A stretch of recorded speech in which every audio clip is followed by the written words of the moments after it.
দেশের ৬টি সিটি কর্পোরেশনে নতুন প্রশাসক নিয়োগ দিয়েছে সরকার। বিএনপি ক্ষমতা যাওয়ার এক সপ্তাহের মধ্যেই ঢাকা উত্তর ও দক্ষিণসহ ৬ সিটিতে আগের প্রশাসকদের সরিয়ে এই নিয়োগ দেওয়া হয়। নতুন করে দায়িত্ব পাওয়া সবাই বিএনপির রাজনীতির সঙ্গে যুক্ত নেতা। স্থানীয় সরকার মন্ত্রণালয়ের দায়িত্বে থাকা মির্জা ফখরুল ইসলাম আলমগীর দায়িত্ব নেওয়ার পর দ্রুত স্থানীয় সরকার প্রতিষ্ঠানগুলোতে নির্বাচন আয়োজনের কথা বললেও তার আগেই এই প্রশাসক নিয়োগের প্রজ্ঞাপন জারি করা হয়েছে। ঢাকা দক্ষিণ সিটি কর্পোরেশনের নতুন প্রশাসক হয়েছেন বিএনপির বর্ষিয়ান নেতা আব্দুস সালাম। তিনি একসময় অবিভক্ত ঢাকা সিটি কর্পোরেশনের ডেপুটি মেয়র ছিলেন এবং বর্তমানে ঢাকা মহানগর দক্ষিণ বিএনপির সভাপতি। ঢাকা উত্তর সিটি কর্পোরেশন ঢাকা উত্তর সিটি কর্পোরেশনের প্রশাসক হিসেবে দায়িত্ব পেয়েছেন বিএনপি নেতা শফিকুল ইসলাম খান। তিনি যুবদলের কেন্দ্রীয় কমিটির সহসভাপতি এবং সর্বশেষ জাতীয় সংসদ নির্বাচনে ঢাকা ১৫ আসনে বিএনপির প্রার্থী ছিলেন। Gazipur city corporation Gazipur city কর্পোরেশনের নতুন প্রশাসক হয়েছেন গাজীপুর মহানগর বিএনপির সভাপতি শওকত হোসেন সরকার। এর আগে তিনি দীর্ঘদিন কাশিমপুর ইউনিয়ন পরিষদের চেয়ারম্যান ছিলেন।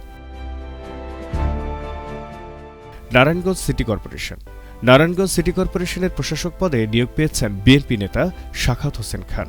তিনি নারায়ণগঞ্জ মহানগর বিএনপির জ্যেষ্ঠ সহসভাপতি এবং আলোচিত ৭ খুন মামলার আইনজীবী হিসেবেও পরিচিত। Sylhet city corporation Sylhet city কর্পোরেশনের নতুন প্রশাসক হয়েছেন সিলেট জেলা বিএনপির সভাপতি আব্দুল কাইয়ুম চৌধুরী। তিনি ছাত্রদল ও যুবদলের বিভিন্ন গুরুত্বপূর্ণ পদে দায়িত্ব পালন করেছেন। Khulna city corporation Khulna city কর্পোরেশনের প্রশাসক হিসেবে দায়িত্ব পেয়েছেন বিএনপির কেন্দ্রীয় সাংগঠনিক সম্পাদক নজরুল ইসলাম মঞ্জু। তিনি দীর্ঘদিন খুলনা মহানগর বিএনপির নেতৃত্বে ছিলেন এবং সাবেক সংসদ সদস্য। ২০২৪ সালের রাজনৈতিক পরিবর্তনের পর অন্তর্বর্তীকালীন সরকার সিটি কর্পোরেশনগুলোর মেয়রদের পদচ্যুত করে প্রশাসক নিয়োগ দিয়েছিল। এবার বিএনপি নির্বাচনের মাধ্যমে ক্ষমতায় আসার পর নতুন করে রাজনৈতিকভাবে যুক্ত প্রশাসকদের দায়িত্ব দিয়েছে।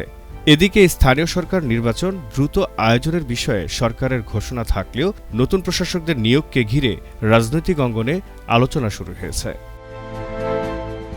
দুনিয়া ডিজিটাল প্রিয় দর্শক, আমাদের এই চ্যানেলটি যদি আপনার ভালো লেগে থাকে তাহলে অবশ্যই লাইক, কমেন্ট, শেয়ার এবং সাবস্ক্রাইব করে আমাদের পাশে থাকুন।